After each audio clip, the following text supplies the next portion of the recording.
de lo que llaman preparación para una com, que es algo medio fome, ¿eh?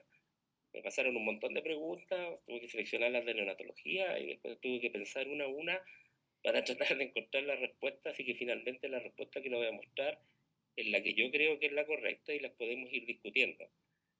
Son como casi 50 preguntas que vamos a revisar y la idea es que me vayan, si tienen alguna duda, la vayamos conversando dentro de la misma pregunta, porque al final va a ser difícil después volver a las preguntas hacia atrás si hay alguna duda. Así que interrumpan nomás, no hay ningún problema, ¿ya? Antes de comenzar, sí quiero hacerle dos comentarios. Uno tiene que ver con que estoy un poco resfriado, así que mi voz está un poco extraña y voy a tener que estar tomando agua regularmente y puede que hayan interrupciones por la tos, así que disculpen por eso. Y lo otro, que tengo un problema porque hay dos mujeres que están en trabajo de parto y en cualquier momento pueden nacer sus bebés y me pueden llamar. Según mis estimaciones va a ser sí después de las 6, que yo espero que esto termine más o menos como a las 6.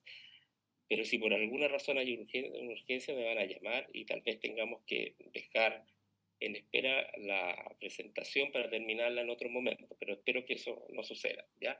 Todo va a depender de la naturaleza, porque esto no fue programado. Ya, entonces partamos para no perder más tiempo. Vamos a ir entonces analizando pregunta por pregunta, como les digo, es algo no tan entretenido, pero bueno, es como parece que sí lo hacen, no sé cómo lo harán en otra asignatura. En general, de la EUNACOM, a mí no me tocó darla, en mis años no se daba. Creo que pediatría probablemente no sea lo más importante de las preguntas y de pediatría y neonatología menos.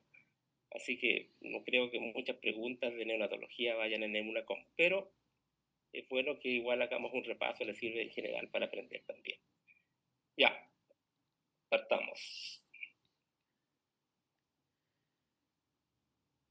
Vamos a partir con esta pregunta. Un recién nacido 37 semanas de gestación presenta al nacer hipotonía, letargia, microcefalia, asociado a ictericia, hepatosplenomegalia y aparición de un exantema generalizado precoz. Su ecografía cerebral muestra calcificaciones. El agente etiológico más frecuente es, bueno, aquí habla de un recién nacido, ¿no es cierto?, que aparentemente está con una infección perinatal por algún virus de lo que se ha denominado TORCH, ¿no es cierto? Tiene microcefalia, tiene un síndrome hipotónico, tiene ictericia, con hepatosplenomegalia, o sea, probablemente una hepatitis neonatal, y calcificaciones cerebrales. Si uno revisa cuáles de los agentes del TORCH produce todo esto, ¿no es cierto?, es el citomegalovirus. Aquí no hay nada que hacer, es el citomegalovirus, tienen que creerme, ¿ya? En general, hay varias preguntas que hablan de TORCH y la mayoría de ellas, como las vamos a ir viendo, es el citomegalovirus, la respuesta, que en general es el más importante de los agentes del TORCH. Así que es como que para que lo tengan presente. Otra pregunta. Un recién nacido de 30 semanas de edad gestacional presenta un síndrome de dificultad respiratoria grave, o sea, un distrés grave. Tiene cianosis, taquipnea y uso de musculatura accesoria. Su examen pulmonar demuestra algunos crépitos y requiere FiO2 de 0,6, o sea, 60% oxígeno. ¿Qué examen es el más adecuado para confirmar el diagnóstico? Bueno, aquí están todos los exámenes y presentan una historia grave y finalmente no preguntan qué es lo que es, sino que preguntan cuál es el examen. Así que la pregunta es más fácil de lo que parece. En general, en neonatología, para distrés respiratorio, aún en estos años modernos, con tanto equipamiento, lo que nos da y nos sirve más para el diagnóstico es la radiografía de tórax aún, ¿ya? Así que diagnósticos diferenciales de distrés respiratorio, aún radiografía de tórax. Está entrando por los palos y muy rápidamente la ecografía, ¿ya? La ecografía de tórax está siendo también, poco a poco, ¿no es cierto?, una herramienta que podemos usar para distrés respiratorio, sobre todo ahora que hay ecógrafos en todos lados y tenemos ecografía en la NEO, es cosa de saber usarla y la puede usar uno mismo. Así que probablemente con el pasar y devenir de los años vamos a tener la ecografía como primera línea para diagnóstico, pero aún es la radiografía. Un recién nacido de 3 días de vida presenta múltiples lesiones amarillentas, pequeñas, apenas o levantadas en ambas alas nasales. La conducta más adecuada es, bueno, primero comentarles que estos son de los síndromes, ¿no es cierto?, parafisiológicos del recién nacido, que hay varios, que son situaciones que aparentemente evocan alguna enfermedad, pero en general son situaciones normales. Así que aquí la respuesta a esto es que no hay que hacer ni una cosa, ¿ya? El nombre de esto es el milium nasal. Y observan a los recién sobre las alas nasales y sobre la punta de la nariz aparecen algunos puntos amarillentos que no son nada patológico, pasan con el pasar de los días, así que no hay que hacer nada especial. Otra pregunta. Un recién nacido de término, sin mayores antecedentes, desde los 7 días de vida comienza con un ruido al respirar. Es de tonalidad alta, que es mayor en inspiración. Su examen físico no muestra mayores alteraciones y su examen pulmonar es normal. Ha subido adecuadamente de peso y no presenta otros síntomas. El diagnóstico más probable es, bueno, en general, esto para cualquier edad de la vida, pero en general los ruidos respiratorios que son inspiratorios, en general son de la vía respiratoria extratorácica, ¿ya? O sea, de la laringe hacia arriba. Habitualmente laringe, también pueden ser nasales, ¿no es cierto? Pero en general laringe, ¿ya? La laringitis el estridor laringio es inspiratorio y el estridor laringio del recién nacido es la laringomalacia, ¿ya? La laringomalacia en general es una situación benigna que no genera mayor alteración al examen físico como lo demuestra ahí y tampoco presenta síntomas en general que determinen un deterioro del niño, por eso el niño ha subido bien de peso y no presenta ningún otro síntoma. Cuando es muy severa puede provocar, ¿no es cierto?, un grado de dificultad respiratoria, pero en general la laringomalacia no provoca mayor problema. Y es una situación que a veces empieza a aparecer con el devenir de los días y va aumentando hasta que existe una maduración de los cartílagos y finalmente desaparece, ¿ya? Así que solo requiere control, ¿ya? Así que esta pregunta, la respuesta es claramente la laringomalacia.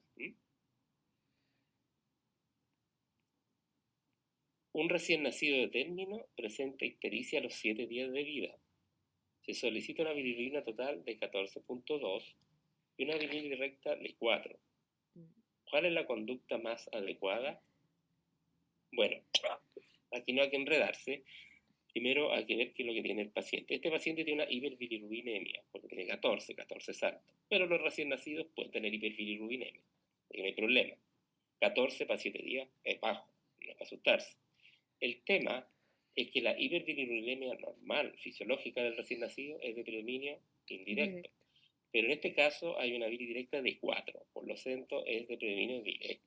Entonces aquí ya se pone complicada la cosa. Aquí ya no requiere fototerapia, no requiere un estudio para saber por qué tiene una hiperbilirubinemia normal del recién nacido, que para eso uno, por ejemplo, la primera pregunta dice solicita el hemograma por análisis prueba de Coombs. En el fondo lo que uno está tratando de averiguar es si tiene hemólisis. Pero aquí no es el tema la hemólisis, ¿ya? Aquí el tema es saber si hay alguna patología hepática que puede estar explicando esta situación y que rápidamente debemos resolver. Esto no es benigno. Por tanto, según mi opinión, aquí lo que hay que hacer, de las respuestas que hay ahí, porque en el fondo lo que uno hace, pide una ecografía para ver cómo está el hígado, solicita pruebas hepáticas, ¿no es cierto? Y algunos indicios de que pudiera haber un TORCH explicando alguna hepatitis neonatal. Pero todas las otras preguntas tienen que ver para estudiar hiperbilirrubinemia indirecta del recién nacido, ¿ya? Así que aquí lo que más calza es solicitar pruebas hepáticas, ¿ya? Doctor, ¿puedo hacer una consulta? Pero adelante. Lo que pasa es que me pareciera que esta sería como de predominio indirecto, porque la directa tiene 4, o sea, la otra debería ser de 10, ¿no? O no sé si yo entendí mal. Lo que pasa es que usted lo dice porque tiene que tener sobre el 20 o 25% de la total. Ah, Pero ya. en general, Si tienen una eso es así cuando las bilis son más bajas, pero con una bili sobre 1 sobre 2 ya es de predominio directo. ¿Mm? Ah, ok. Perfecto. Sí, porque hasta esa dice, si tiene el predominio directo será, dependiendo de donde uno lo lea, 20, 25 o 30% de la total, tiene que ser, que en este caso no calza, pero, o si es sobre 1 o 2, ¿ya? Ya, Dependiendo de gracias. donde lo lea. Nosotros en general en Neo, cuando tienen sobre 1, las controlamos. Y si se mantienen más de los 15 días sobre 1, la estudiamos como una ictericia colestásica, como buscando alguna patología hepática, porque a lo que nosotros le tenemos miedo es a la atresia de vías biliares, que si no se resuelve antes de los 2 meses va a generar un daño crónico hepático rápidamente progresivo. En general, la atresia de la vía biliar no tiene cura, finalmente va a terminar igual en un trasplante, pero si nosotros podemos iniciar una terapia previa muy pronto, que en el fondo es hacer una cirugía especial, podemos prolongar la vida del hígado hasta que el paciente tenga un tamaño suficiente para soportar un trasplante hepático, ¿ya? No, entonces, siempre tenemos miedo cuando vemos una ictericia colestásica a eso. Así que somos como bien, no hay que dejarlo pasar. Con una bili directa de 4, nosotros la estudiamos, independiente del valor de la bilirubinemia total.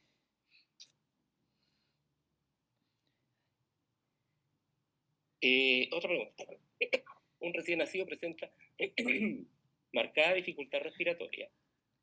Al examen físico tiene abolición del murmullo pulmonar izquierdo y se ocultan los ruidos cardíacos desplazados al lado derecho. Su abdomen está excavado, la conducta inicial es cuando les dicen que estamos hablando de distrés respiratorio del recién nacido, que es totalmente distinto a lo que uno ve en otras edades de la vida más adelante.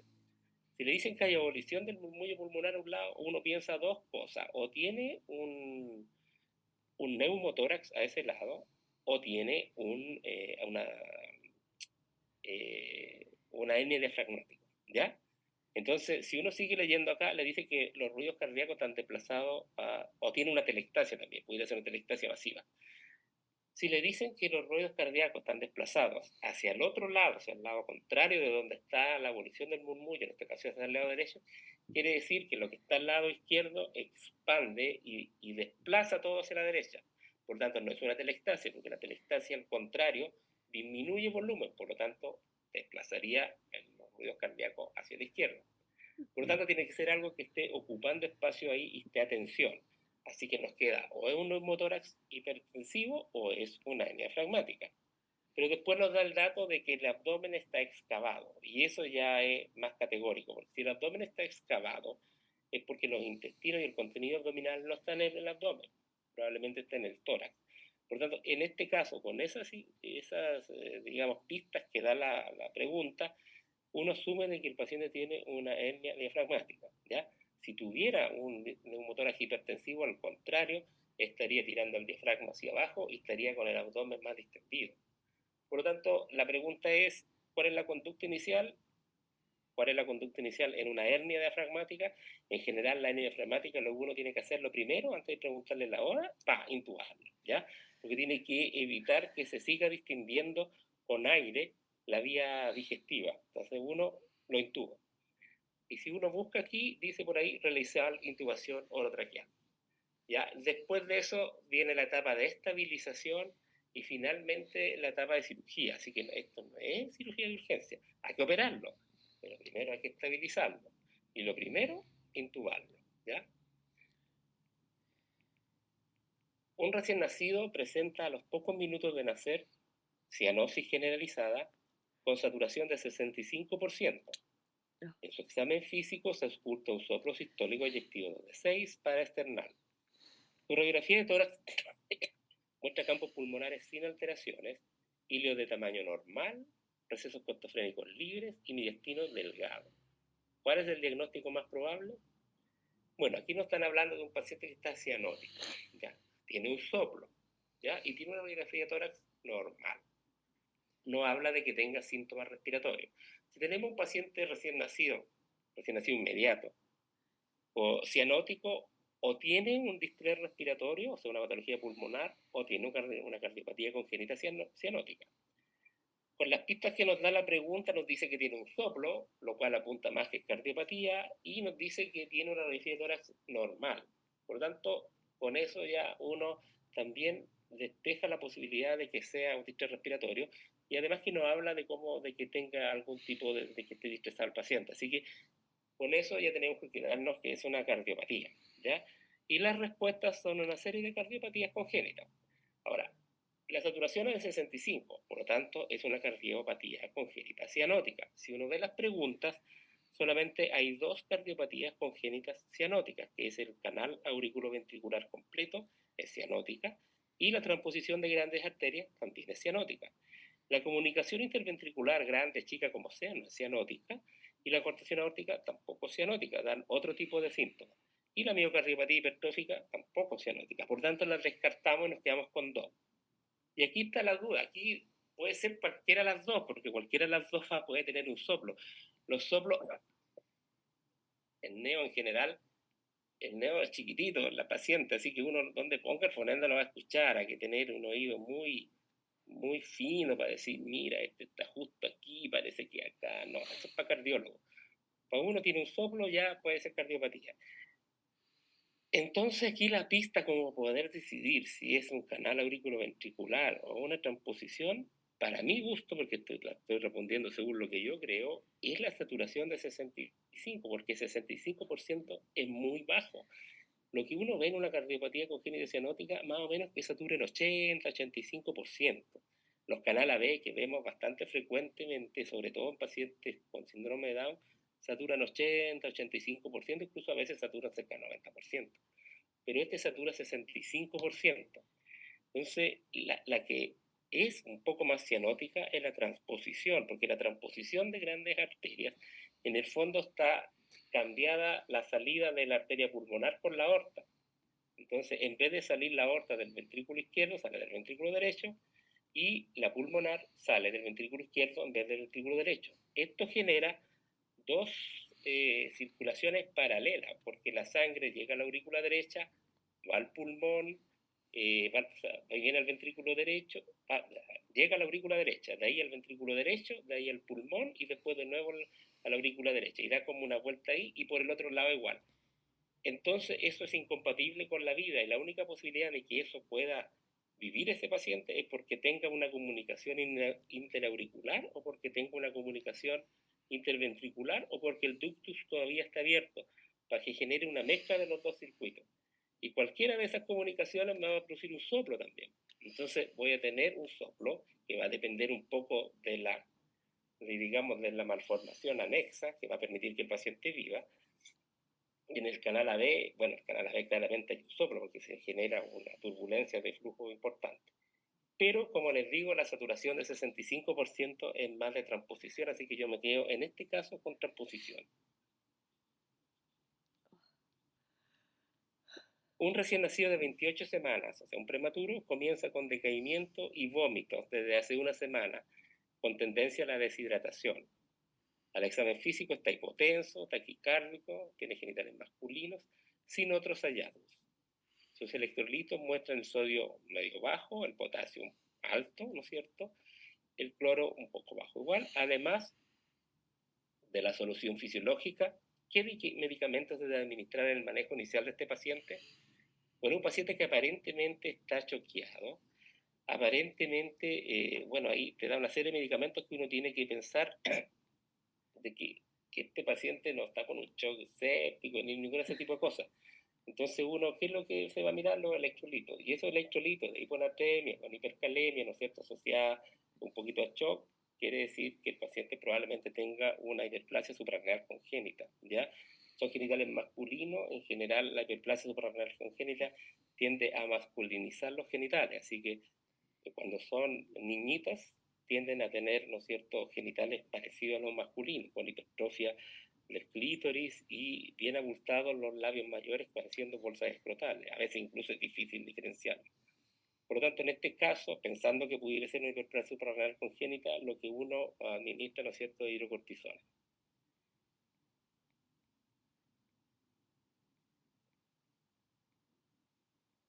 Un recién nacido de 38 semanas presenta hipotonía, dificultad a la succión y circunferencia craneana de 26. 26 es súper poco. Un recién nacido de 38 semanas debería tener circunferencia craneana de 33 a 36 y tiene 26, o sea, tiene claramente una microcefalia. Al examen tiene además ausencia del rojo pupilar bilateral, o sea, hay algo que está impidiendo que uno vea el rojo pupilar, o sea, que vea la retina atrás. Ambas pupilas se observan del aspecto blanquecino, o sea, algo está impidiendo que uno vea el fondo. Pueden ser varias cosas, pero en este puede ser, ¿no es cierto?, unas cataratas congénitas, una coriretinitis, qué sé yo, un tumor atrás, un retinoblastoma. Pero aquí sumando cosas, ya tiene bricocefalia y probablemente cataratas congénitas. Además se oculta un soplo, o sea, hay una cardiopatía además. Entonces todo eso, según las preguntas aquí, están planteando qué patología TORCH puede ser. Y lo que calza con todo eso es la rubiola. Si bien ya no vemos rubiola, pero son los síntomas que calzan para una rubiola. Un niño de 20 días de edad presenta lesiones eritematosas con descamación en la cabeza y la torna interciliar, con descamación amarilla de aspecto oleoso. Se ve de buen aspecto y ha subido de peso. La indicación más adecuada es, esto es como una de las preguntas anteriores, también una de las situaciones parafisiológicas del recién nacido, cosas que parecen enfermedad, pero no lo son. Esta en particular se ve con mucha frecuencia, que se les pone aquí en la mollerita, ¿no es cierto?, en la parte aquí de bajito de los ojos, la nariz, y aquí en el pecho, una descamación costrosa así amarilla, ¿ya?, que es la dermatitis seborreica, que es normal, ¿ya? Por lo tanto, y como siempre aquí les da, cuando quieren decir que algo es normal, les da la vista de que sube bien de peso, se ve de buen aspecto. No es una situación que genere un detrimento en el niño. Por lo tanto, la indicación más adecuada aquí en realidad es no hacer nada. Y lo que únicamente uno hace para tratar de ir despechando esto y que se vaya desprendiendo solo es lubricar. Y el lubricante por elección en el recién nacido es la vaselina tópica, lo más antiguo, y ahora lo que uno se está usando más frecuentemente es el aceite de coco.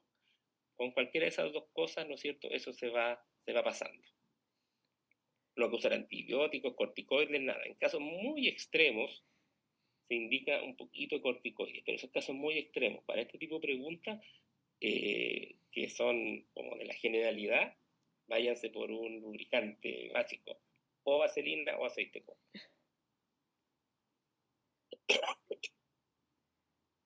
Un recién nacido con antecedentes de pielextasia bilateral, diagnosticada por ecografía obstétrica, presenta retraso en la eliminación de orina, por lo que se realiza una ecografía abdominal al tercer día de vida, que visualiza hidroureteronefrosis bilateral asociada a una vejiga de paredes engrosadas. ¿Cuál es el diagnóstico más probable? Bueno, aquí hay algunas pistas como para poder ver de lo que hay aquí qué puede hacer, porque puede hacer muchas cosas. Pero dice que es una pielextasia que es bilateral, ¿ya? Ya ese es un punto, digamos, que tenemos que no es de un solo lado. Por lo tanto, el problema probablemente no esté en el uréter, ni esté en la llegada del uréter a la vejiga, sino el problema probablemente esté en la salida de la vejiga, de ahí para arriba, o sea, de ahí para abajo, porque genera problemas en la vejiga, porque hay paredes engrosadas, o sea, hay una vejiga de lucha que trata de vaciarse y no puede, y como se junta la orina y no puede ser expulsada, se produce este reflujo vesicoureteral con hidroureteronefrosis, ¿ya? Así que el problema debería estar en la uretra, básicamente en la uretra. Aquí no dice si es hombre o mujer, porque las valvas uretrales posteriores, que es lo que más probablemente se prevé, es de varones, es de un problema de los niñitos. Entonces, sí tiene un reflujo, pero eso es secundario al problema. Es como, obviamente, esto es un reflujo, por algo tiene hidroureteronefrosis. Pero ¿qué de estas cosas provoca un reflujo bilateral? Lo único son las valvas uretrales. Así que yo aquí me quedo con valvas. También uno pudiera decir, claro, tiene un reflujo y marcar reflujo, pero que cualquier cosa va a ser reflujo. Esto es un reflujo, el síndrome de Brunelli produce reflujo, la vejiga neurogénica produce reflujo, todas esas otras producen reflujo. Entonces, yo creo que la respuesta es válvulas uretrales posteriores. Es la única que produce un reflujo bilateral para afectar los dos riñones. Otra pregunta, recién nacido de término, con peso bajo para la gestacional, o sea, tiene perímetro cefálico menor a percentil 3, o sea, está microcefálico, y evoluciona con una ictericia progresiva más hepatomegalia. O sea, este es un paciente igual nuevamente que es P, con microcefalia, probablemente TORCH, y que empieza con signo de una hepatitis neonatal. Y lo que provoca clásicamente eso, una hepatitis neonatal dentro del contexto de un TORCH, es el citomegalovirus, ¿ya? El resto son humo nomás. Un recién nacido de 3 semanas de edad presenta vómitos frecuentes que van en aumento. Al examen físico está deshidratado y en sus exámenes destaca un sodio, o sea, un potasio alto, un sodio bajo. ¿Cuál es el diagnóstico más probable? Bueno, de nuevo lo mismo, ¿no es cierto? De nuevo lo mismo. En general, igual a las 13, una enfermedad que empiece con vómitos progresivos, tercera o cuarta semana, uno piensa que puede tener una estenosis hipertrófica del píloro. Pero la estenosis hipertrófica del píloro da otra alteración hidroelectrolítica, ¿no es cierto?, que tiene que ver con el cloro, más que con el sodio y el potasio. Que aquí nos dan las pistas del sodio y el potasio, ¿no es cierto?, que son de la hiperplasia suprarrenal congénita, y la hiperplasia suprarrenal congénita nos deshidrata al niño y nos da vómito y todo, así que por eso antecedentes que da la pregunta, yo me quedo con hiperplasia suprarrenal congénita. Sin el dato de los electrolitos, uno pudiera quedarse con una estenosis hipertrófica del píloro también. ¿Ah?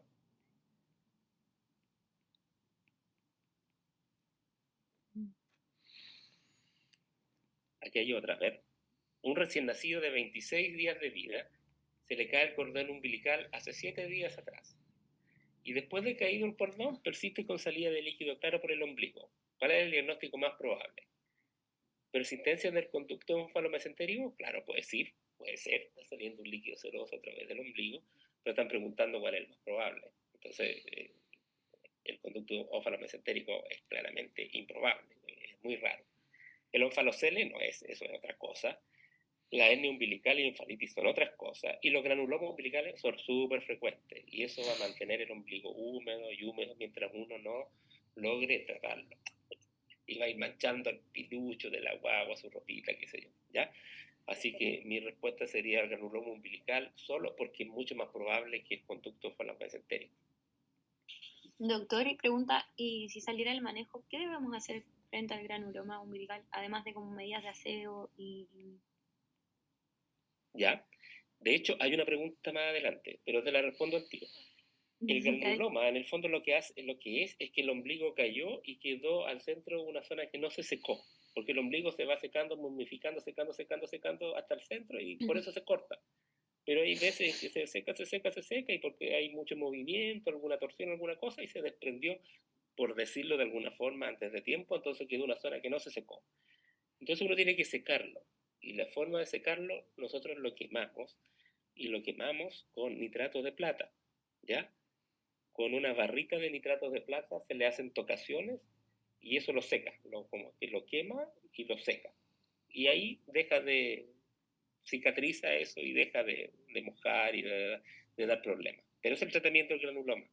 Cuando no se trata no es solo suficiente el aseo, nitrato de plata en barrita, porque igual vende el líquido y todo, que igual se puede usar, pero eso viene mucho más concentrado y es más probable que se escurra y lesione uno la piel del ombligo, ¿ya? Entonces las tocaciones con esta barrita son más fáciles, uno como con un lápiz así uno lo va tocando y se nota el tiro, porque uno lo toca y se pone de un color más oscuro. Y hasta que quede todo tocado, listo, es el tratamiento. ¿Mm? Gracias. Bueno, un recién nacido presenta hepatosplenomegalia e ictericia, ¿no es cierto? Ya, bueno, puede ser una hepatitis neonatal. Tiene además calcificaciones cerebrales. Ya, de nuevo vamos con lo mismo, torso, ¿no es cierto?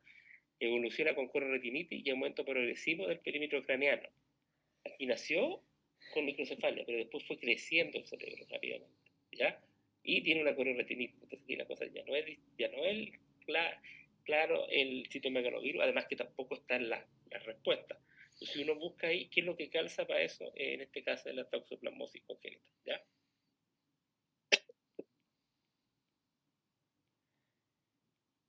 Un recién nacido de 40 semanas de edad gestacional presenta disnea importante al nacer con taquipnea marcada, ¿ya? O sea, tiene dificultad respiratoria, cianótico y desaturación arterial. O sea, aquí hay un distrés, claramente, no parece una cardiopatía, ¿no es cierto? Al contrario del caso anterior. Presenta ruidos cardíacos desplazados al lado izquierdo, con ruidos intestinales en el lado derecho. Se solicita una radiografía de tórax que muestra asas intestinales en el hemitórax derecho. ¿Cuál es la conducta más adecuada? Bueno, claramente que está de cajón, ¿no es cierto? Una hernia diafragmática derecha que desplaza todo de izquierda. Y ya lo dijimos, lo más importante, ¿no es cierto?, es intubar. Y está ahí la respuesta, ¿ya? Eso que las preguntas se las pueden hacer de muchas maneras, pero hernia diafragmática lo primero intubar, ¿ya? De hecho, aquí cuentan en los casos pensando de que uno no sabe que la guagua tiene hernia diafragmática y la guagua nació y uno se encuentra con un distrés que no sabe por qué lo tiene y en la medida que va haciendo los exámenes se da cuenta que tiene la hernia y ahí lo intuba. Pero si uno sabe de antemano, en forma prenatal, está hecho el diagnóstico de hernia diafragmática y uno lo llama, atención inmediata para recibir ese bebé uno lo recibe y lo intuba, ¿ya? Al tiro. Eso es lo primordial. Así que no se pierdan con las otras cosas. Ahora, si le cuentan la historia de que ya lo tienen intubado, bueno, sí, ya lo tienen intubado, que participa la ventilación mecánica, estabilización, ¿no es cierto?, respiratoria, metabólica, hemodinámica, y recién ahí operarlo. La cirugía no es una cirugía de urgencia, la cirugía se puede diferir algunos días, pero se necesita que el paciente esté estable. Las prostaglandinas, que la muestran aquí, la mostraron en la otra pregunta, las prostaglandinas se usan en cardiopatías congénitas cianóticas para mantener el ductus abierto, pensando en que el ductus es lo que lo mantiene vivo, o sea que son cardiopatías ductus dependientes. Así que frente a una cardiopatía congénita cianótica, que los comento ahora, no es el caso de esta pregunta, pero igual vale, si uno tiene sospecha de una cardiopatía congénita cianótica y no tiene cardiólogo que lo vea al tiro, le pone prostaglandina mientras lo puedan evaluar. Obviamente en una UCI neonatal, porque es un medicamento que tiene algunos problemas que hay que estar monitoreando. ¿Ya? Ya. Un recién nacido de 10 días pesó 3.100 gramos al nacer. Se alimenta con lactancia materna exclusiva y actualmente pesa 3.180 gramos. ¿Cuál es el diagnóstico nutricional? Bueno, aquí está claro. Este niño está súper bien, no tiene ningún problema. ¿Por qué? Le dan los datos justos y precisos para poder hacer el diagnóstico. Porque existe la baja fisiológica de peso del recién nacido, que sabemos dos cosas con esa baja de peso. Primero, que no tiene que superar el 10%. El nadir, o sea, el momento más bajo de peso del paciente, no debe ser mayor al 10%. Si en algún momento es mayor al 10%, ese niño ya está hipolimentado. Y lo otro que sabemos es que después que viene el nadir, empieza a subir el peso y la recuperación de peso debe ser no más allá de los 10 días de vida. Por lo tanto, en este niño que tiene 10 días, tiene un peso que supera el peso de nacimiento, por lo tanto lo recuperó hasta los 10 días, por lo tanto un niño que está sano desde el punto de vista nutricional a los 10 días de vida. ¿Ya? Por lo tanto, como resumen, hipoalimentación es bajar más del 10% de peso o no haber recuperado peso a los 10 días de vida. Cualquiera de las dos cosas es hipoalimentación, que es más de la baja de peso fisiológica que lo que uno espera en el recién nacido. Doctor, sobrepeso, ¿cuánto sería? ¿Perdón? Para que fuera sobrepeso. No, sobrepeso, cuando están con lactancia materna exclusiva no se habla de sobrepeso, ¿ya? Porque no hay como... Si toma puro pecho, uno dice, bueno, está gordito nomás, pero no se habla de sobrepeso. Por lo menos en los primeros meses. Porque tú no lo puedes restringir, no puedes decirle, ya sabes que le voy a dar a hacer una dieta con la lactancia materna, no hay cómo. Toma pecho y toma lo que tiene, lo que pueda a mano, ¿ya?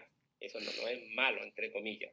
Distinto es cuando está con fórmula y con mamadera, porque ahí o uno le está dando mucha leche en volumen, o le está dando una leche muy concentrada.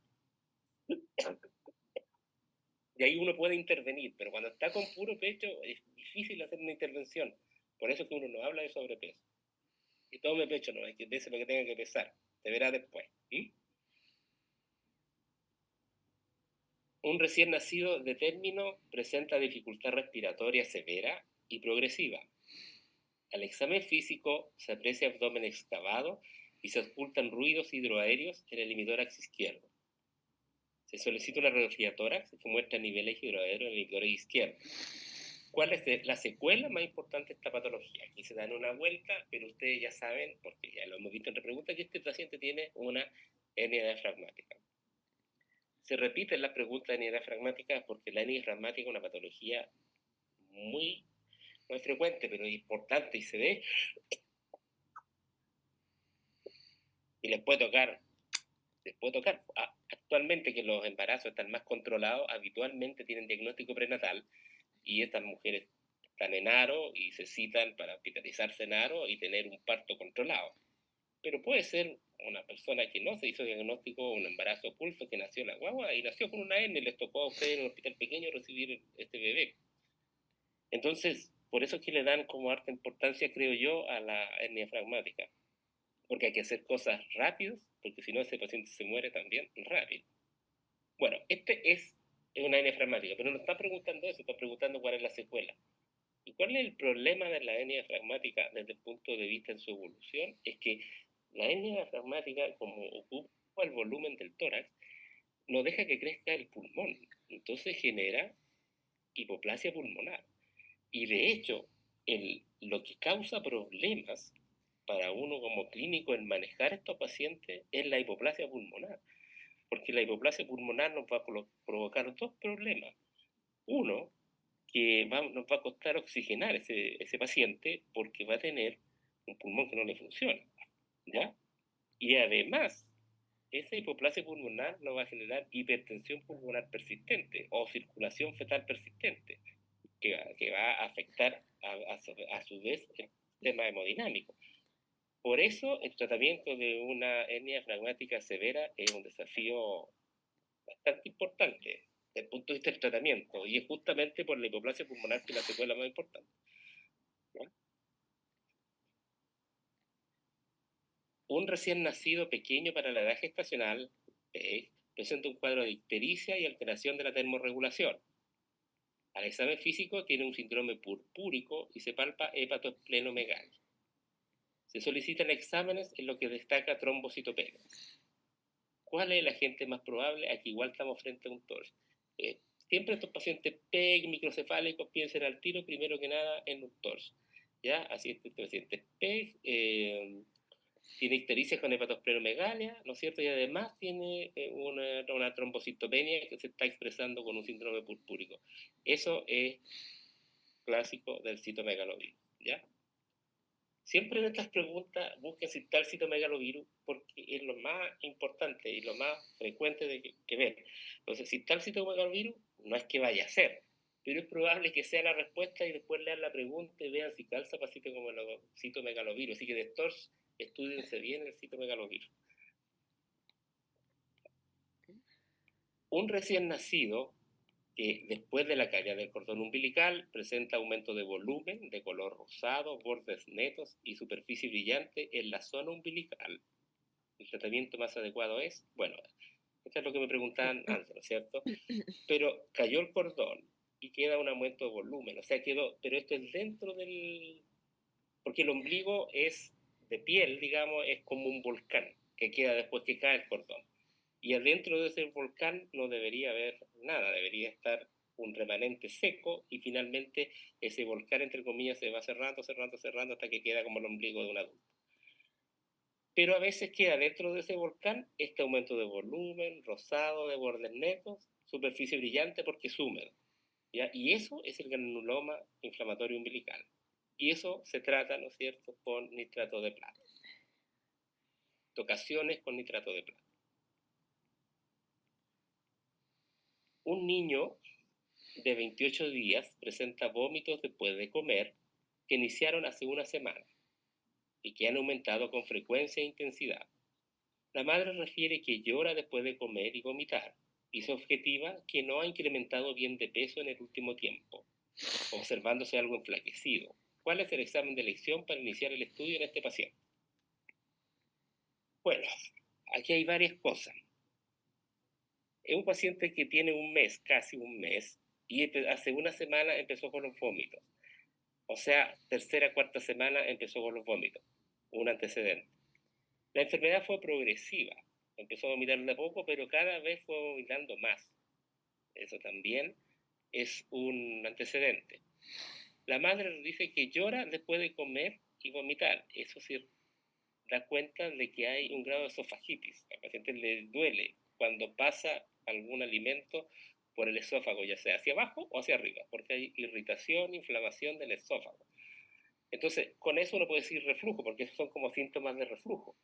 El niño llora cuando se alimenta y vomita, uno tiene reflujo, pero el reflujo no es vómito que aumentan en frecuencia e intensidad. El reflujo son básicamente regurgitaciones que presenta el paciente y los presenta como desde que nació, ¿ya? El reflujo fisiológicamente no genera detrimento en el peso, pero cuando es patológico sí lo puede generar. Entonces, en este caso, uno igual debería tener el reflujo presente.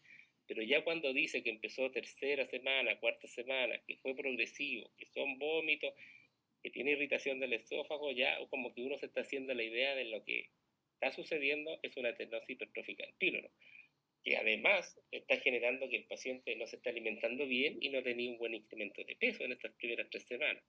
Y eso también es típico de la estenosis hipertrófica del píloro. Entonces, la pregunta es, ¿cuál es el examen de elección para iniciar el estudio en este paciente?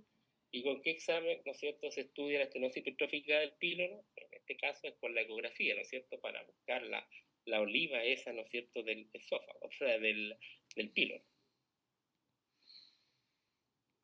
Porque uno pudiera decir, te tiene un reflujo, le podemos hacer una radiografía varicada, esófago, estómago, duodeno, para poder evaluar reflujo.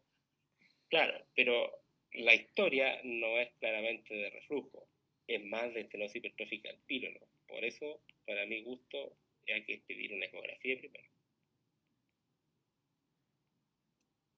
Un recién nacido de término presenta estridor desde el nacimiento, sin otros síntomas. Al examen físico está en buenas condiciones, sin cianosis ni uso de musculatura accesoria. El diagnóstico más probable es lo mismo como el caso anterior, pero puesto de otra manera. Un recién nacido sano, que sigue sano y lo único que tiene es un estridor. No da más indicaciones, pero es probable que sea el estridor laríngeo típico, ¿no es cierto?, inspiratorio. Por eso yo creo que este paciente tiene una laringomalacia, ¿ya? La laringomalacia, que en el fondo es que los cartílagos de la laringe están más flácidos de lo normal, por lo tanto, la laringe, cuando disminuye la presión dentro de la laringe, tiende a colapsarse, ¿ya? Y como es vía extratorácica, la presión va a disminuir cuando inspira. Por eso cuando inspira tiende a disminuir el diámetro y se genera este ruido del paso del aire a través de la laringe, y es el estridor laríngeo. Al contrario de la vía intratorácica, que los ruidos por obstrucción son expiratorios, por eso el SBO genera sibilancias que son expiratorias, porque cuando disminuye la presión de la vía aérea intratorácica, disminuye la expiración. Es contrario. Y la laringomalacia es benigna y es solo falta de maduración. Maduran los cartílagos con el paso del tiempo y eso se quita, se le pasa después al paciente. No hay que hacer nada, control nomás. Un recién nacido de 2 días de vida presenta aumento de volumen parietal izquierdo que deforma la cabeza, limitado a la zona parietal que no sobrepasa la línea media. ¿Cuál es la complicación más frecuente de esta alteración?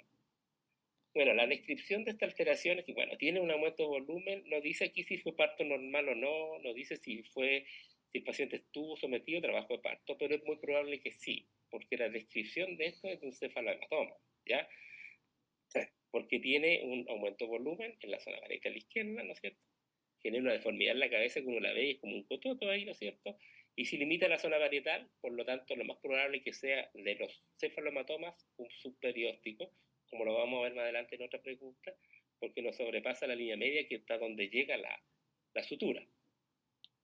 Entonces, aquí estamos frente a un cefalomatoma. ¿Cuál es la complicación más frecuente de los cefalomatomas? Bueno, como hay sangre contenida en un espacio virtual, y esa sangre se va a reabsorber, lo más probable es que este paciente después tenga una hiperbilirubinemia. Eso es lo típico de los cefalomatomas.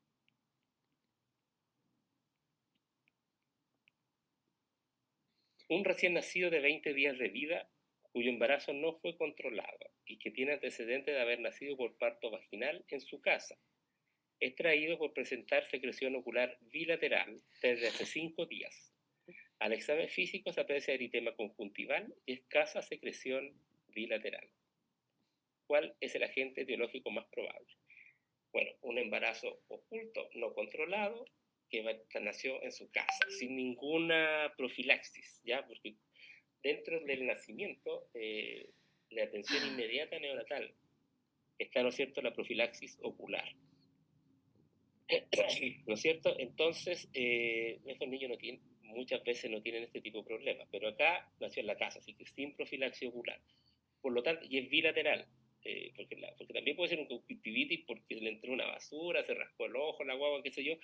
Pueden tener conjuntivitis un recién nacido después, pero son conjuntivitis adquiridas, pero esas no son bilaterales, ¿ya? En este caso, que es bilateral, lo que nos da cuenta es que probablemente sea al nacer, que tenga que ver con el paso del bebé a través del canal de parto, ¿ya?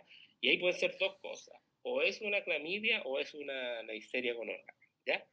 Pero aquí, ¿cómo podemos hacer la diferencia? Es por esto, porque tiene 20 días, o sea, fue más tardía, ¿ya? Y lleva 5 días, lleva varios días, y tiene eritema conjuntival y escasa secreción, o sea, tiene escasa secreción y a los 20 días.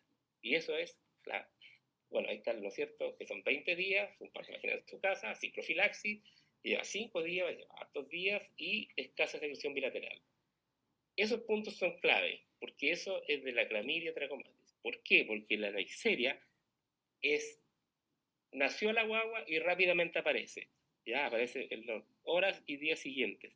Y es un chorreo de pus. Chorreo de pus en los ojos. ¿Ya? Y eso no es lo que se describe acá. Así que, y claramente, la Neisseria es chorreo de pus. Acá dice escasa secreción y todo. Así que, de las dos, nos quedamos en clamidia por eso. Un recién nacido de 3 semanas de vida es hospitalizado por presentar apneas. La madre refiere que tiene tos frecuente de 2 semanas de evolución, que es intensa y que en ocasiones la hace vomitar. ¿Cuál es el tratamiento más farmacológico más adecuado? Bueno, este niño de 3 semanas aparentemente está con una infección, ¿no es cierto?, respiratoria adquirida, no es un respiratorio del nacimiento, porque tiene 3 semanas, y lo que tiene es tos, y una tos intensa que lo hace vomitar. Incluso tiene apneas, ¿ya? Y y los cuadros que son así en los menores de 2 meses, que todavía no están inmunizados, ¿no es cierto?, es de coqueluche. Entonces esta guagua es probable que tenga una infección por bordetela, ¿no es cierto?, coqueluche, y coqueluche se trata con macrólido, y ahí el único macrólido que está es la acitromicina, así que en este caso ya me quedaría con acitromicina. Un recién nacido de 18 horas de vida desarrolla ictericia hasta los muslos. Se solicitan niveles plasmáticos de bilirrubina que resultan en 15.3 y una fracción indirecta de 15. La madre es 0 RH positiva y el niño es BRH negativo. ¿Cuál es el diagnóstico más probable? Bueno, vamos viendo. Un recién nacido de 18 horas de vida, o sea, tiene una ictericia precoz, antes de las 24 horas de vida.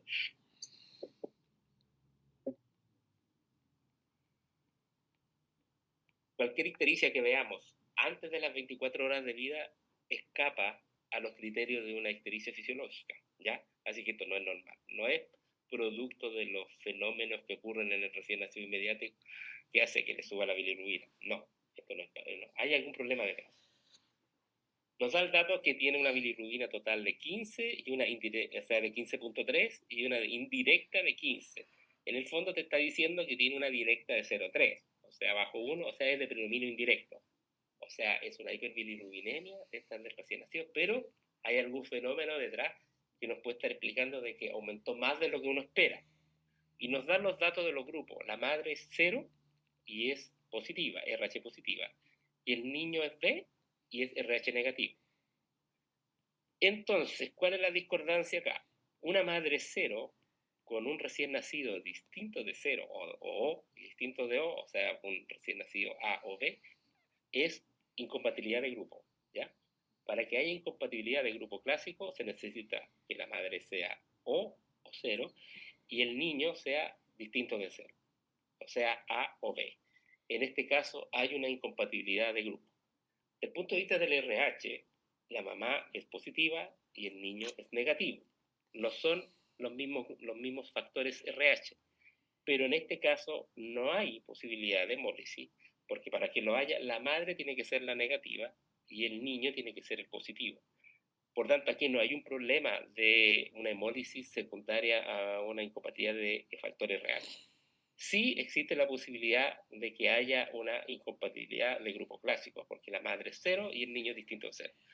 Entonces, ¿cuál es el diagnóstico más probable? No es una ictericia fisiológica, no es una ictericia idiopática normal de recién nacido porque se presentó antes de las 24 horas. Además, por los datos, hay una incompatibilidad de grupo clásico. Entonces la respuesta calza la letra A.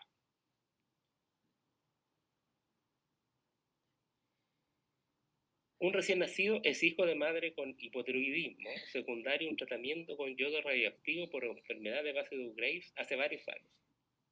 ¿Cuál es la conducta más adecuada para el recién nacido? Bueno, aquí da una serie de antecedentes en los cuales uno se puede perder, porque si uno tiene un recién nacido de una madre con base de Graves, nosotros tenemos que estar atentos y hay que tomar el examen a ese paciente, porque puede venir con su tiroides suprimida por el base de Graves de la madre. Pero eso es confundente en este caso porque dice que el base de Graves se trató hace años atrás, así que ya no es un problema. De hecho, la madre está hipotiroidea. ¿Ah? Lo otro que dice que se usó yodo radioactivo, también, si la madre estaba con yodo radioactivo durante el embarazo, también nosotros tenemos que tener ojo con ese paciente y tomarle exámenes porque eso le pudo haber provocado problemas a la tiroides del recién nacido. Pero el yodo radioactivo aquí se usó hace varios años atrás. Por tanto, no es problema para el recién nacido. O sea, en el fondo, este es un niño de una madre hipotiroidea. Y como miles de niños que nacen, mujeres hipotiroideas, personas hipotiroideas en Chile hay millones. ¿Y qué es lo que uno hace cuando nace un hijo de una madre con antecedente de hipotiroidismo? Espera el resultado del tamizaje de hipotiroidismo neonatal. No hay que tomar exámenes antes que eso. Así que esa es la respuesta. Un recién nacido de término de 5 días de vida aún no ha eliminado meconio. Además presenta irritabilidad, vómitos postprandiales frecuentes y distensión abdominal. Al examen tiene ano permeable y se realiza un enema validado que muestra colon proximal dilatado y colon distal estrecho.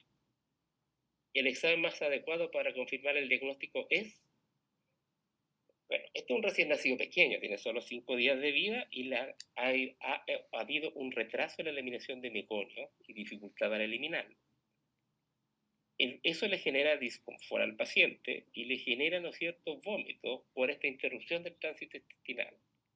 Pero el ano está permeable, de hecho hay eliminación de meconio, pero es escasa, y le hacen un enema, que es lo que se hace, ¿no es cierto?, en estos casos, y muestra que no hay una obstrucción, solamente hay un cambio de calibre desde el colon proximal hacia el colon distal. ¿Y qué enfermedad genera eso, no es cierto? Es la aganglionosis o la enfermedad de Hirschsprung, que es probable que tenga. ¿Y cómo puedo saber yo si tiene una enfermedad de Hirschsprung? La única forma, y para confirmarlo o no, es la biopsia, ¿no es cierto? Hay que hacer una biopsia de ese colon y ver si se observan o no los ganglios, que son lo que hace el diagnóstico, la ausencia de estos ganglios, ¿no es cierto? Hace el diagnóstico de la enfermedad de Hirschsprung.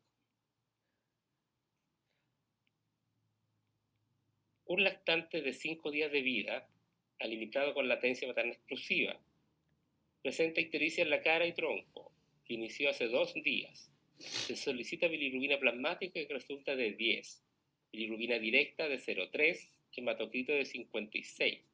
¿Cuál es el diagnóstico más probable? A ver, veamos. Lactante de 5 días, ya. ¿Puede tener ictericia? Puede. Así que puede que no sea hematológico. Sigamos. Alimentado con puro pecho. Perfecto, está bien. Presenta ictericia en la cara y tronco, ya, ¿no es cierto? En la ID Kramer dice que estamos claros que no es tan válida, pero bueno, Cara y Tronco habla de que es bajo, de hecho le hacen la bilirrubina y sale de 10. 10 para 5 días es súper bajo, ya no es un problema. Y la bilirrubina directa es de 0,3, o sea, eso es normal, es de predominio indirecto. Y tiene hematocrito alto, porque probablemente no hay hemólisis. Entonces, si hubiera hemólisis, tendría un hematocrito, no sé, 40, 35. Sería mucho más bajo. Así que todo eso da luces como de que es una guagua que está bien, que no tiene nada especial, ¿ya? De hecho, la hiperbilirrubinemia como situación patológica, en general, bueno, va a depender de las horas de vida, o dicho de otra manera, la ictericia fisiológica en general puede ser hasta con valores de 12 a 15, o sea, una bilirrubina bajo 12 o 15, después del primer día, después del segundo día de vida, sin otra situación que pueda generar alguna patología, eso es normal, como este caso.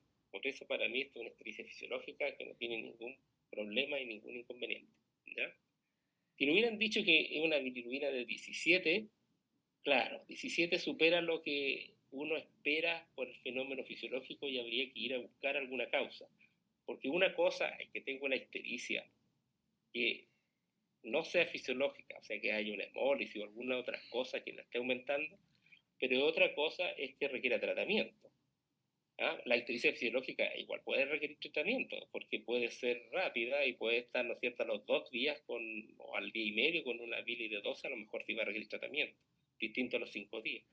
A una ictericia por una hemólisis puede que no requiera tratamiento, porque a lo mejor no llega a los valores que son para tratamiento. No significa que una ictericia que no sea fisiológica siempre hay que tratarla, por el hecho de no ser fisiológica, no. La ictericia o la hiperbilirrubinemia se tratan por el valor de la bilirrubina independiente de su causa, ¿ya? Y cuando uno busca las causas puede ser fisiológica o no fisiológica, y otra cosa es que requieran un tratamiento. Un recién nacido de 20 días de vida presenta ginecomastia bilateral. Ginecomastia en un recién nacido. Se palpa tejido mamario de 1,5 centímetros en cada mama, de consistencia firme. El resto del examen físico es normal y ha subido adecuadamente de peso. Como les digo, siempre que le digan ha subido adecuadamente de peso, no es nada importante. ¿Cuál es la conducta más adecuada? Es lo mismo, observar y controlar ambulatoriamente, no hay que hacer nada. ¿Por qué? Porque aquí estamos frente, ¿no es cierto?, a una situación fisiológica de estos fenómenos parafisiológicos, que es porque los seres humanos, hombres y mujeres, tenemos tejido mamario, solo que en las mujeres se desarrolla con la presencia de las hormonas. Pero los recién nacidos, como están bajo los influjos de las hormonas maternas que pasan la placenta, nacen, ¿no es cierto? O pueden sufrir el aumento del tejido mamario. Incluso pueden hasta, si uno les aprieta su tejido mamario, pueden hasta eliminar leche, que coloquialmente se denomina leche de brujas, que es normal, ¿ya? Y en un varoncito incluso. Así que no se asusten por eso. Eso es normal, es un fenómeno parafisiológico. De hecho, por este mismo efecto de las hormonas maternas sobre el cuerpo del feto, en las niñitas puede haber desarrollo endometrial y al nacer, como se elimina este influjo de hormonas maternas, pueden menstruar, ¿ya? Así que una niñita al segundo o tercer día de vida puede eliminar sangre por la vagina en forma normal, lo que se denomina pseudomenstruación, también fenómeno parafisiológico, por el mismo fenómeno esto de las hormonas maternas que pasan en la placenta. Un recién nacido de 5 días de vida tiene un hemangioma en el párpado izquierdo de 1 centímetro de diámetro, que cubre parcialmente el iris. ¿Cuál es la conducta más adecuada? Bueno, en general, nosotros acá en la NEU, que tenemos al dermatólogo al lado, ¿no es cierto? Cuando tenemos un hemangioma llamamos al dermatólogo. Y los dermatólogos lo que hacen en general con estos hemangiomas que están en ubicaciones críticas, el párpado es una ubicación crítica, se trata con propanol. Así que en este caso yo creo que habría que tratarlo porque ya está cubriendo parcialmente el iris. Distinto que tiene un hemangioma de 1 centímetro, o sea, en el dorso de la mano probablemente se va a observar, ¿no? ¿Ah? Si lo tiene en los párpados o en situaciones de pliegues o en lugares que son de apoyo donde se puede ensangrar, en general se tratan. El tratamiento es propanolol. Un recién nacido de 4 semanas de vida presenta un cuadro de vómitos postprandiales abundantes desde hace una semana, asociada... Esperen un segundo. asociada a detención del incremento ponderal. La madre refiere que lo nota hambriento y toma leche ávidamente. O sea, la abuela tiene hambre. Entonces un niño de 4 semanas, tiene casi un mes, vómitos, por plantearse come y vomita. Una semana empezó así y se asocia y dejó de subir de peso, ¿no es cierto? Y la guagua, a pesar de que vomita, tiene hambre. No es una guagua que dejó de engordar porque no quiso comer, no, quiere comer y vomita, ¿no es cierto? Eso es como de, ¿cuál es la conducta más adecuada?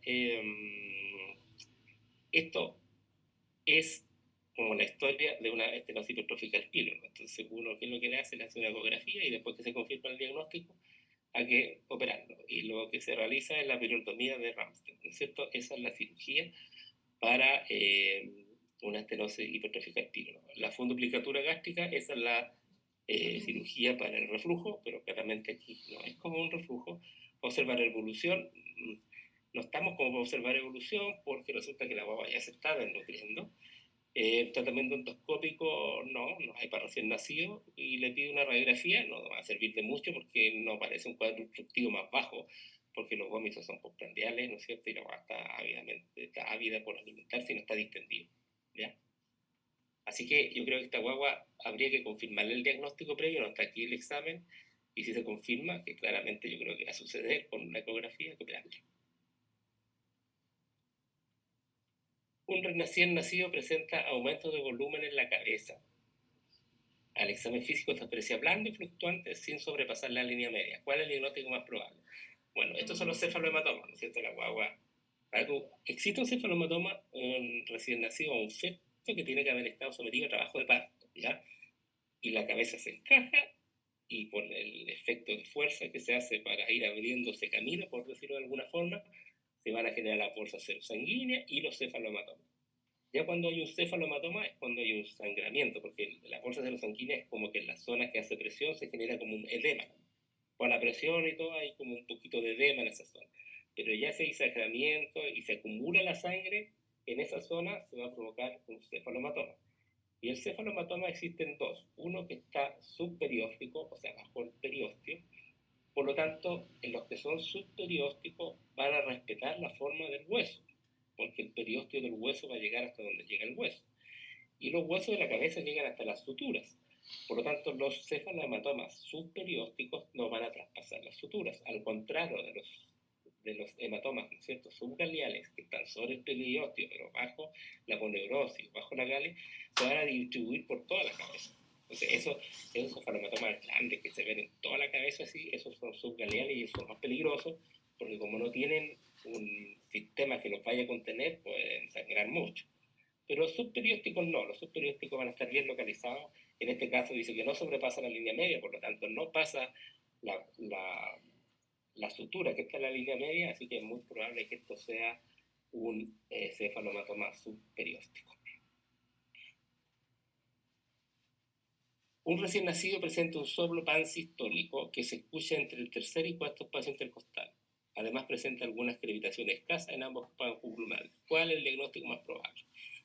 Bueno, aquí está claro, porque es pansistólico. El soplo holosistólico pansistólico es clásico de una patología, así que por eso dan hartas pistas. Ahora, en el recién nacido, hacer la diferencia en eyectivo, pansistólico, incluso en el soplo continuo del ducto es súper difícil, ¿ya? Pero bueno, está el dato aquí, es pansistólico. Así que ya claramente con eso como que hacemos el diagnóstico. Pero además dice que tiene crepitación escasa en ambos campos pulmonares, o sea, hay hiperflujo pulmonar, ¿no es cierto? O sea, el pulmón se está viendo afectado por esta cardiopatía. Y las cardiopatías que tienen soplos pansistólicos y que tienen hiperflujo pulmonar es la comunicación interventricular, básicamente, ¿ya? Así que ese es el diagnóstico en este caso.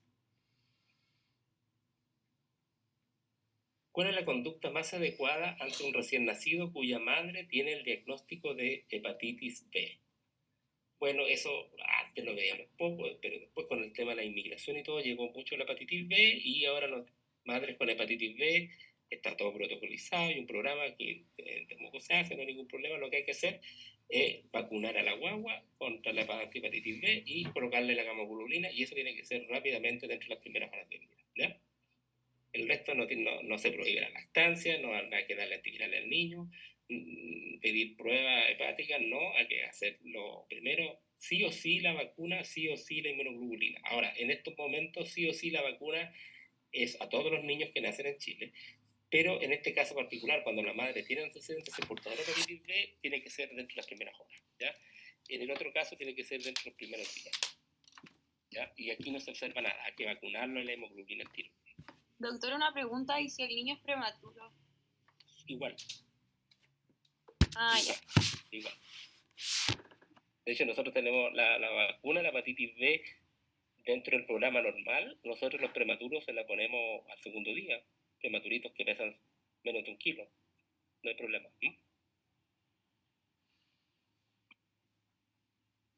Un niño de 27 días de vida presenta ictericia que se inició hace una semana. Se alimenta con lactancia materna exclusiva y no ha tenido otros síntomas. Se solicitan exámenes que muestran una bilirrubina total de 18,8 y una directa de 18. O sea, aquí no hay duda que es de predominio directo. ¿Cuál es el diagnóstico más probable? Miren, esta es una ictericia bien tardía, casi al mes de vida, ¿ya? La guagua está con puro pecho, uno puede decir, entonces, o es una ictericia por lactancia materna. Puede ser, porque la ictericia por lactancia materna se produce más tardíamente, ¿ya? No tiene otros síntomas, perfecto, ya no aparece, no tiene otros síntomas, eso es importante porque después nos da la antecedente que es directa, o sea, entonces, una hiperbilirubinemia de predominio directo, uno puede decir, es una hepatitis, por algún germen connatal, pero el niño no tiene otros síntomas, está bien, así que es difícil que sea una hepatitis en general está dentro del contexto de una patología que tiene más síntomas, ¿ya? Entonces uno dice, tiene una hiperbilirubinemia de predominio directo, súper directo, bien tardía, para el diagnóstico más probable y que nos asusta siempre mucho, lo que dijimos delante, la ictericia primaria de las vías biliares. Eso es lo primero que hay que pensar. La otra opción aquí era la hepatitis, pero la hepatitis en general, como les digo, está dentro del contexto de un cuadro más amplio, con más síntomas. El hipotiroidismo, la ictericia fisiológica y la ictericia por lactancia materna, todas esas son de predominio indirecto, así que se descartan al tiro, ¿ya? ¿A calentar leche? ¿Cómo se define PEG? En general, PEG son los niños, ¿no es cierto?, que están bajo el percentil 10 para su peso, o sea, el peso bajo el percentil 10 para su edad. Aquí no corre la talla ni nada. Por lo tanto, es la E. Es una cosa de definición, ¿ya? Peso de nacimiento bajo el percentil 10 para su edad gestacional. Grande para edad gestacional es todo lo contrario. Es un peso de nacimiento mayor al percentil 90 para su edad gestacional, ¿ya? Y el adecuado es el recién nacido, que tiene un peso entre el percentil 10 y 90 para su edad gestacional.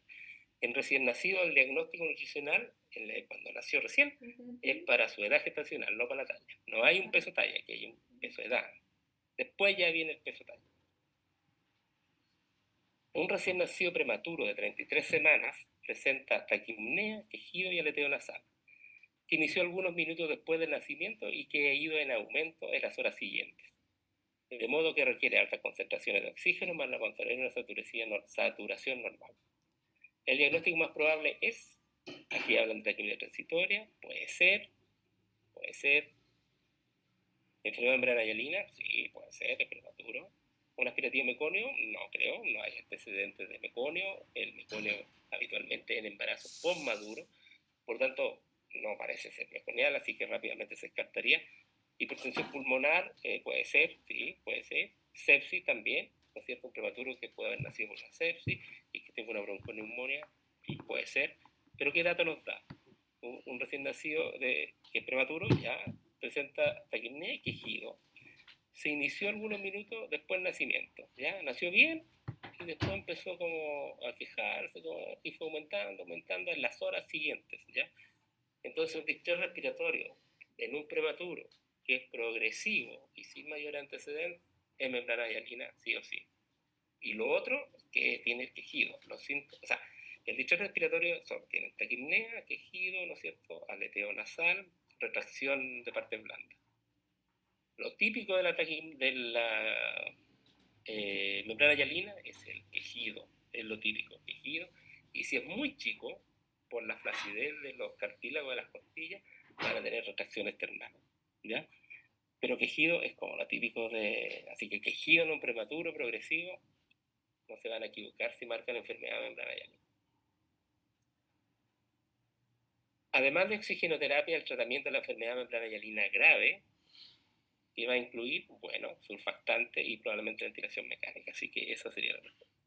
Corticoides no, los corticoides son prenatales para tratar de evitar la enfermedad de membrana hialina. No tiene ningún sentido ponerse después que nació. Antibiótico, la membrana hialina no se trata con antibióticos, droga vasoactiva, va a ser necesario su alosis, genera un componente hemodinámico alterado agregado, pero para la membrana hialina per se no tiene ningún sentido.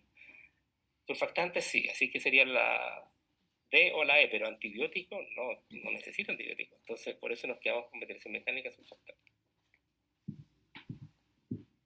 ¿Cuál es el agente etiológico más frecuente en la neumonía neonatal?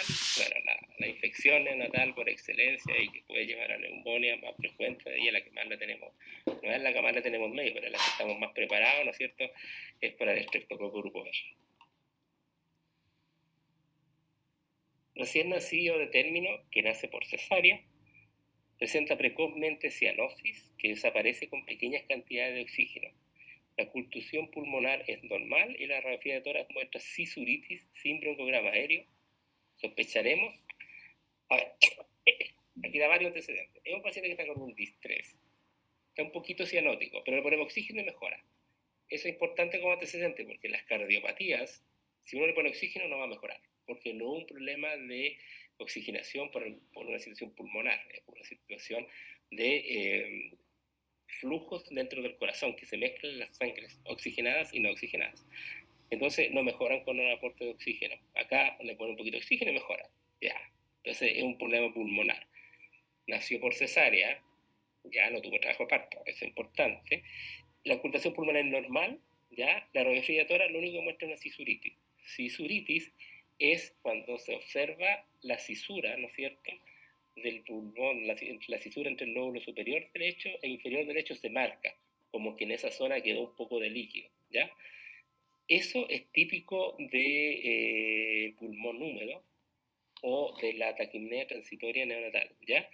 Y eso es típico también de los niños de término, cercano al término, que no tuvieron trabajo parto. Como entre comillas que los sacaron desprevenidos, no se dieron cuenta que iban a nacer. Entonces el vaciamiento del líquido del pulmón no se realiza en forma adecuada porque no hubo la preparación que genera el trabajo de parto. Entonces son distrés leves, suaves, que pasan en algunas horas, algunos días, un poquito de cianosis que mejora rápido, taquipnea, sin grandes alteraciones en la radiografía, solo que esto de la cisuritis, ¿ya? Así que taquipnea transitoria recién nacida. La causa más frecuente de ictericia neonatal es, o sea, si tomamos toda la ictericia, estamos hablando de ictericia, no de hiperbilirrubinemia, ictericia, o sea, uno ve una hueva amarilla, lo más probable es que sea fisiológico, ¿ya? Es por probabilidad. Ahora, la hiperbilirrubinemia es otra cosa, ¿no es cierto? La hiperbilirrubinemia es que tiene una bilirrubina más allá de lo que uno espera para la fisiológica. ¿Cuál es la más frecuente? Igual la idiopática, ¿ya? Igual hay muchas causas que explican la hiperbilirrubinemia, pero son más frecuentes en las que uno no encuentra explicación. Así que la hiperbilirubinemia idiopática de las hiperbilirrubinemias es la más frecuente. Un recién nacido 35 semanas de gestación presenta ictericia hasta los muslos a las 10 horas de vida. Al eczema físico asintomático o en buen estado, la conducta más adecuada es, estamos hablando de aquí uno está pasando visita en puerperio y ve una guapa, 35 semanas, un poco prematuro, tiene ictericia hasta los muslos a las 10 horas de vida. O sea, aquí llama la atención de que a las 10 horas de vida eso ya no es normal, no es una ictericia que uno pudiera esperar dentro de los cánones fisiológicos porque antes de las 24 horas de vida.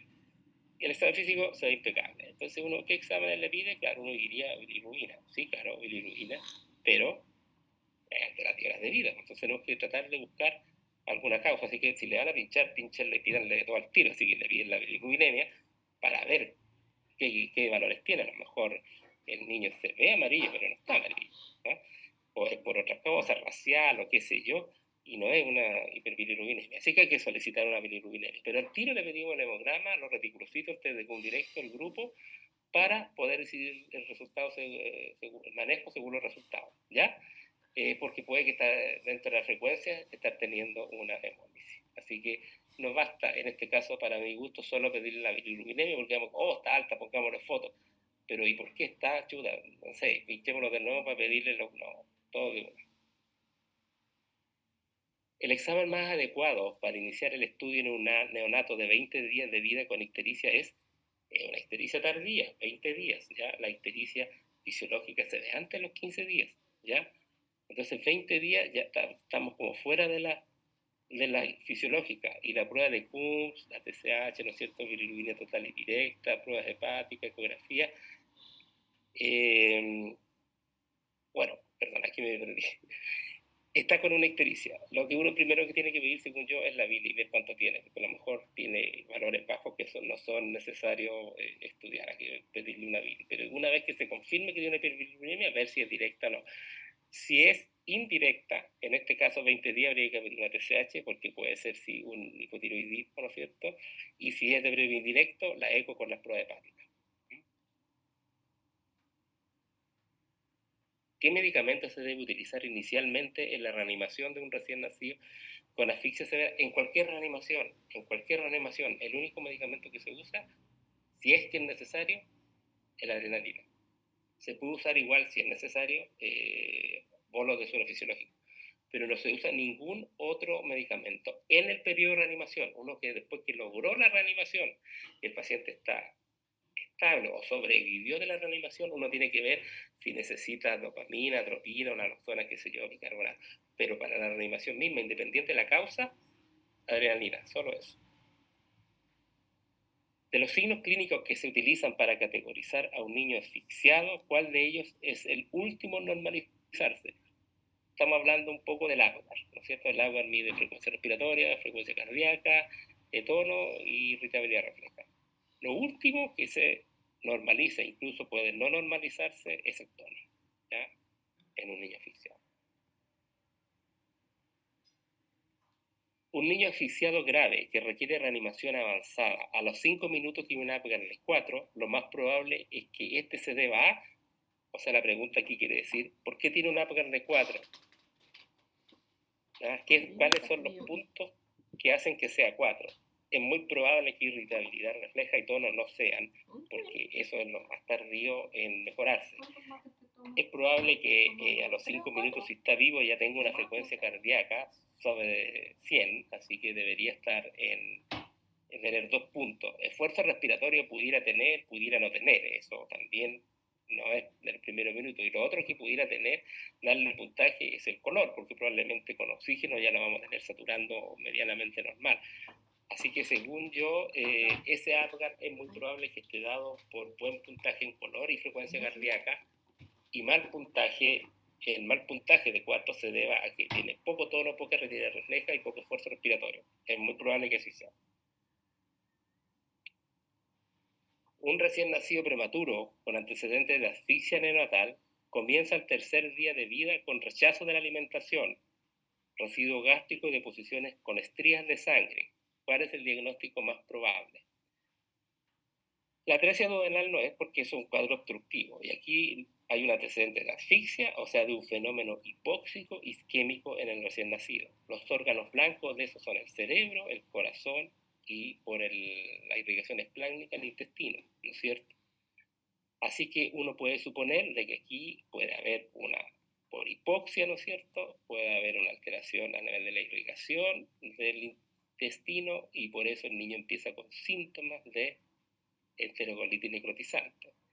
Está séptico, infectado, rechaza alimentación, tiene residuo gástrico, que es lo clásico de la enterocolitis, deposiciones con sangre, que es lo clásico de la enterocolitis. La triada de la enterocolitis es residuo gástrico bilioso, deposiciones con sangre y distensión abdominal. Y en este caso está la noxa, que lo explica, que es la asfixia. Ilio meconial no, porque no debería dar deposiciones con sangre. Mal rotación intestinal pudiera ser, pero no está dentro del contexto de una asfixia y puede ser más tardío. Y divertículo de Meckel no, porque no debería por qué tener residuo, qué sé yo, y estar con rechazo alimentario, ¿ya? Así que, por los antecedentes, la historia calza más para una enterocolitis necrotizante. Un recién nacido de 17 días de vida presenta temperatura de 38.7 grados Celsius. restar asociado a rechazo alimentario y tos de un día de evolución. El resto del examen físico es normal. O sea, un niño que se ve sano tiene tos y tiene fiebre. Puede estar resfriado, puede ser, ¿no es cierto? ¿Cuál es la conducta más adecuada? Aquí la vamos a ir leyendo una por una y vamos a decir al final cuál es la cual. Tranquilizar a los padres, siempre es bueno tranquilizar a los padres, e informarles que lo más probable es que sea una infección viral y si te la controlan en 24 horas. Si fuera un niño de 3, 4 meses, está bien, pero un recién nacido. ¿Será igual? No sé, sigamos. Iniciar antibiótico oral y enviar a casa con recomendaciones de regresar en caso de deterioro. ¿No es cierto? Como que antibiótico, así, no, parece que no, ¿no es cierto? Ni siquiera en un niño más grande uno dejaría antibióticos por esto.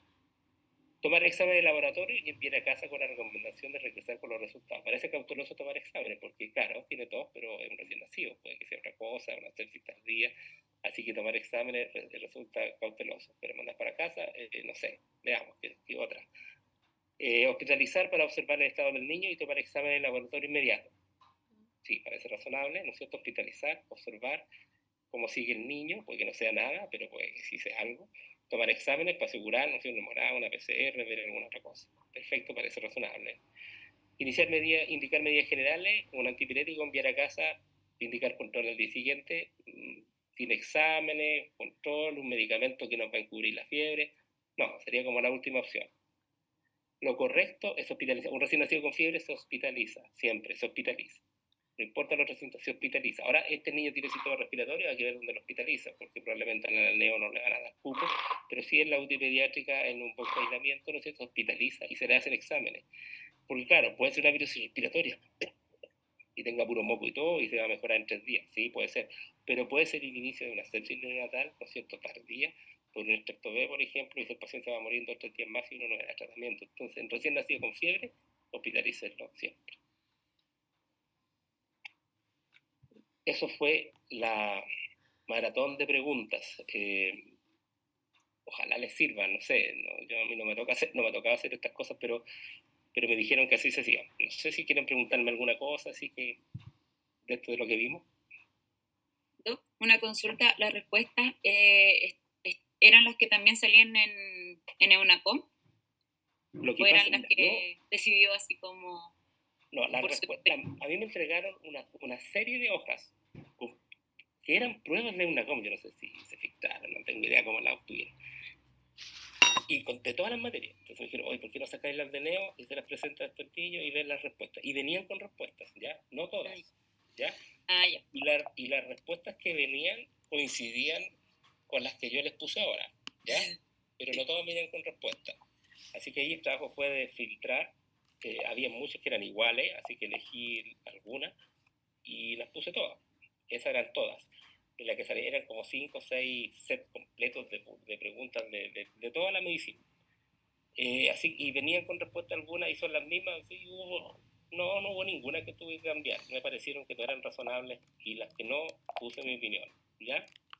Pero las preguntas eran como bastante claras. Solo lo malicioso es que a veces te dan un tremendo, digamos, enunciado para preguntar no qué es lo que era, sino, por ejemplo, cuál es la secuela o cuál es el examen que hay que hacer. Entonces uno tiene que hacer una vuelta ya que examen, pero primero tengo que saber qué es lo que es, plantearme qué es lo que es, qué sé yo.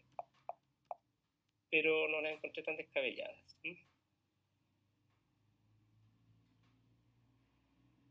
Bueno, la doctora Vargas, bueno, lo puse aquí, tiene mi correo, por si quieren hacerme alguna pregunta, alguna cosa, después por interno se lo piden y me la hacen, no hay ningún inconveniente. ¿Ya? Y como les digo, espero que esto les haya servido. Es como raro hacer esto, hacer un análisis de preguntas así de este tipo, pero porque no es como presentar una materia. Pero bueno, eso fue lo que pidieron que hiciera.